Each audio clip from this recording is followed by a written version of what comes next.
Volume के हिसाब से इंडिया दुनिया का सबसे बड़ा जेनेरिक मेडिसिन प्रोवाइडर है और इन एक्सपोर्ट्स का एक बड़ा पार्ट यूएस जाता है। यूएस में बेचे जाने वाले लगभग 40% जेनेरिक ड्रग्स इंडिया से आते हैं। वैक्सीन मैन्युफैक्चरिंग में भी इंडिया एक ग्लोबल लीडर है जो मीजल्स, डीपीटी और बीसीजी जैसे मल्टीपल वैक्सीन एक्सपोर्ट करता है। इन एक्सपोर्ट्स की सक्सेस का एक मेजर रीजन ये है कि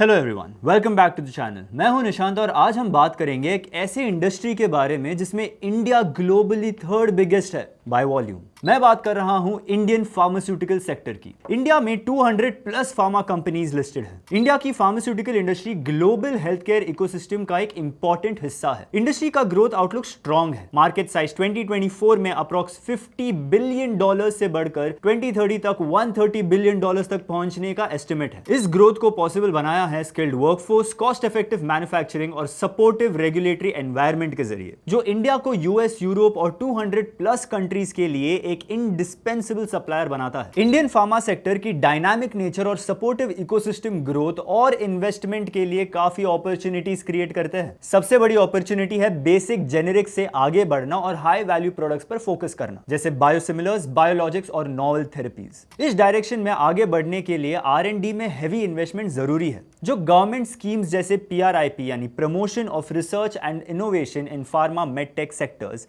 से इंसेंटिवाइज हो रहा है। गवर्नमेंट डोमेस्टिक API मैन्युफैक्चरिंग को भी PLI यानी प्रोडक्शन लिंक्ड इंसेंटिव स्कीम के थ्रू प्रमोट कर रही है, ताकि इंपोर्ट डिपेंडेंसी कम हो और सप्लाई चेन स्ट्रांग बने। इंडिया CRAMS यानी कि contract research and manufacturing services का ग्लोबल हब बनने की पोजीशन में भी है, क्योंकि फॉरेन कंपनीज कॉस्ट एडवांटेज के लिए डेवलपमेंट और प्रोडक्शन आउटसोर्स करना चाहते हैं। डिजिटल हेल्थ और टेलीमेडिसिन का राइज भी नए ग्रोथ एवेन्यूज ओपन कर रहा है, जहां pharma companies digital therapeutics develop करके पेशेंट एंगेजमेंट इंप्रूव कर सकती है। इंडियन फार्मास्यूटिकल का यूज डोमेस्टिक मार्केट में तो काफी है, लेकिन इसके अलावा एक्सपोर्ट भी काफी होती है और इन इंडियन एक्सपोर्ट्स का बैकबोन जेनेरिक मेडिसिन है। वॉल्यूम के हिसाब से इंडिया दुनिया का सबसे बड़ा जेनेरिक मेडिसिन प्रोवाइडर है और इन एक्सपोर्ट्स का एक बड़ा पार्ट यूएस जाता है। यूएस में बेचे जाने वाले लगभग 40% जेनेरिक ड्रग्स इंडिया से आते हैं। वैक्सीन मैन्युफैक्चरिंग में भी इंडिया एक ग्लोबल लीडर है, जो मीजल्स, डीपीटी और बीसीजी जैसे मल्टीपल वैक्सीन एक्सपोर्ट करता है। इन एक्सपोर्ट्स की सक्सेस का एक मेजर रीजन ये है कि इंडिया के पास यूएस के बाद सबसे ज्यादा US FDA approved manufacturing facilities है, जो कि इंडस्ट्री के इंटरनेशनल स्ट्रिंजेंट स्टैंडर्ड्स को मैच करने की कैपेबिलिटी प्रूव करता है। अपनी स्ट्रॉन्ग पोजीशन के बावजूद इंडियन फार्मा इंडस्ट्री को कुछ मेजर चैलेंजेस फेस करने पड़ रहे हैं। सबसे पहला कंसर्न है इंपोर्टेड APIs और की स्टार्टिंग मटेरियल्स पर हेवी रिलायंस,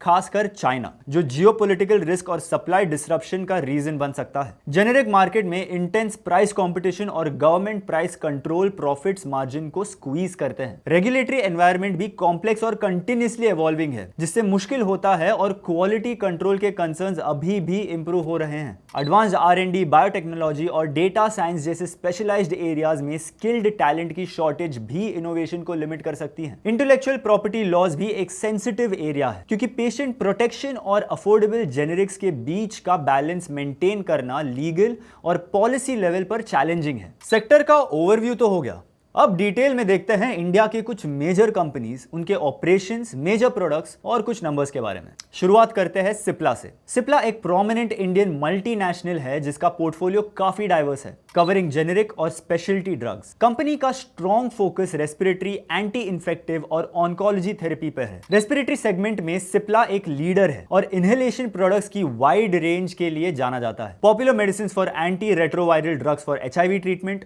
ओमनीजेल और सिप्लाडिन, सिप्लॉक्स आई ड्रॉप शामिल है। Q1 FY26 में सिप्ला का नेट वर्थ ₹1292 करोड़ था, जबकि FY25 का कंसोलिडेटेड एनुअल नेट प्रॉफिट था ₹5269 करोड़। कंपनी के फाइनेंशियल इंडिकेटर्स में PE रेशियो लगभग 23.5 है, ROE अराउंड 17.8% है और ROC 22.7%। फिर बात करते हैं सन फार्मा के बारे में, जो इंडिया का सबसे बड़ा ड्रग मैन्युफैक्चरर है बाय मार्केट कैप और ग्लोबल जेनेरिक्स मार्केट का एक मेजर प्लेयर है। इसका प्रोडक्ट पोर्टफोलियो काफी डाइवर्स है, जिसमें कार्डियोलॉजी, डर्मेटोलॉजी और न्यूरोलॉजी जैसे थेरेप्यूटिक एरियाज कवर होते हैं। कंपनी अपने ग्लोबल इनोवेटिव मेडिसिन बिजनेसेस पर स्ट्रेटेजिक फोकस रख रही है, जो एक हाई ग्रोथ सेगमेंट है। पॉपुलर प्रोडक्ट्स में पैंटोसिड एसिडिटी के लिए और वॉलिनी फॉर पेन रिलीफ शामिल है। Q1 FY26 का एडजस्टेड नेट प्रॉफिट लगभग ₹2293 करोड़ था। FY25 का नेट प्रॉफिट ₹10,965 करोड़ है। कंपनी का पी रेशियो अराउंड 34.4 है, जो ऑलमोस्ट इंडस्ट्री पी जितना है। कंपनी का ROC 20.2% है और ROE 16.9%। और अब बात करेंगे एक काफी पॉपुलर ब्रांड के बारे में, डॉक्टर रेड्डीज। ये एक मल्टीनेशनल फार्मा कंपनी है जिसका core business global generics, proprietary products और PSAI यानी pharmaceutical services and active ingredients में है। कंपनी अपने वाइड जेनेरिक ड्रग पोर्टफोलियो के लिए काफी वेल नोन है, स्पेशली यूएस मार्केट में, जहां से इसका रेवेन्यू का ऑलमोस्ट 50% शेयर आता है। डॉक्टर रेड्डीज बायोलॉजिक्स और कॉम्प्लेक्स जेनेरिक्स में अपना फोकस बढ़ा रही है। Q1 FY26 में ₹1410 करोड़ का नेट प्रॉफिट है और FY25 का नेट प्रॉफिट था ₹5725 करोड़। पी रेशियो लगभग 18.6 है, जबकि ROE है 18% और ROC 22.7%। Now we look at Aurobindo pharma, जो एक ग्लोबली रिकॉग्नाइज्ड मैन्युफैक्चरर है, जो जेनेरिक ड्रग्स और APIs यानी एक्टिव फार्मास्यूटिकल इंग्रेडिएंट्स में स्पेशलाइज करते हैं। कंपनी के थेरेप्यूटिक फोकस एरियाज में एंटी रेट्रोवायरल्स, एंटीबायोटिक्स और CNS यानी central nervous system related product शामिल हैं। यूएस और यूरोप मार्केट्स में इसका स्ट्रॉन्ग प्रेजेंस है, बैक्ड बाय लार्ज APIs और generic formulation portfolio. Q1 FY26 में नेट प्रॉफिट ₹824 करोड़ था, जबकि FY25 का नेट प्रॉफिट ₹3,484 करोड़ रिपोर्ट किया था। पी रेशियो लगभग 18.7 है, जो कि इंडस्ट्री पी से काफी कम है, वेराज ROC है 14.2% और ROE है 11.1%। अब आते हैं एक ऐसी फार्मेसी ब्रांड पे जिनके प्रोडक्ट्स काउंटर पे इजीली मिल जाते हैं। मैं बात कर रहा हूं मैनकाइंड फार्मा की, जो एक लीडिंग डोमेस्टिक फार्मास्यूटिकल कंपनी है। इनका स्ट्रॉन्ग प्रेजेंस अक्यूट और क्रॉनिक थेरेपी सेगमेंट्स में है, साथ ही एक रोबस्ट OTC यानी ओवर द काउंटर बिजनेस भी है। कंपनी का business model affordable health care solutions provide करने पर सेंटर्ड है। पॉपुलर ब्रांड्स में अनवांटेड 72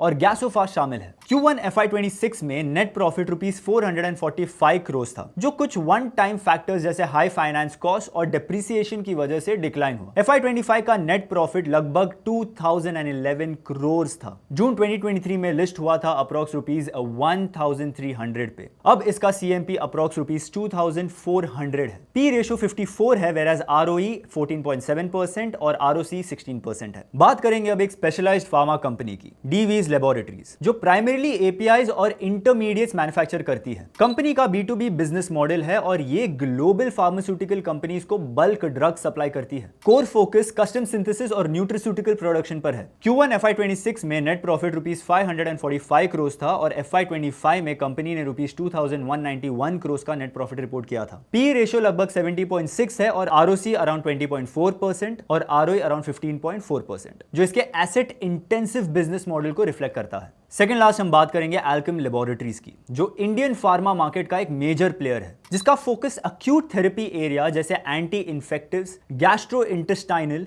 और पेन मैनेजमेंट पर है। पॉपुलर ब्रांड्स में क्लवाम फॉर एंटीबायोटिक, पैंडी और टैक्सिम ओ शामिल है। कंपनी का डोमेस्टिक मार्केट में स्ट्रॉन्ग बेस है और ये अपना इंटरनेशनल फुटप्रिंट ग्रेजुअली एक्सपैंड कर रही है। Q1 FY26 का नेट प्रॉफिट ₹668 करोड़ है, लेकिन FY25 का नेट प्रॉफिट ₹2215 करोड़ था। पी रेशियो लगभग 28.1 है, जो इंडस्ट्री पी से लोअर है। कंपनी का ROE है 19.4% और ROC है 20.4%। और फाइनली हम बात करेंगे एबिट इंडिया की, जो एबिट लैबोरेटरीज का इंडियन सब्सिडरी है। इसका portfolio medical devices, diagnostic products, nutritional goods और फार्मास्यूटिकल कवर करता है। इंडियन मार्केट में ये एक ट्रस्टेड ब्रांड है, जिसमें ensure for nutritional supplement, Brufen which is a pain reliever और विटामैक्स मल्टीविटामिन पॉपुलर प्रोडक्ट्स है। Q1 FY26 में नेट प्रॉफिट ₹366 करोड़ है। FY25 में नेट प्रॉफिट ₹1414 करोड़ के रिपोर्ट किया था। कंपनी के अदर फंडामेंटल्स काफी स्ट्रॉन्ग है। ROC है 46.2%, ROE है 35.7%,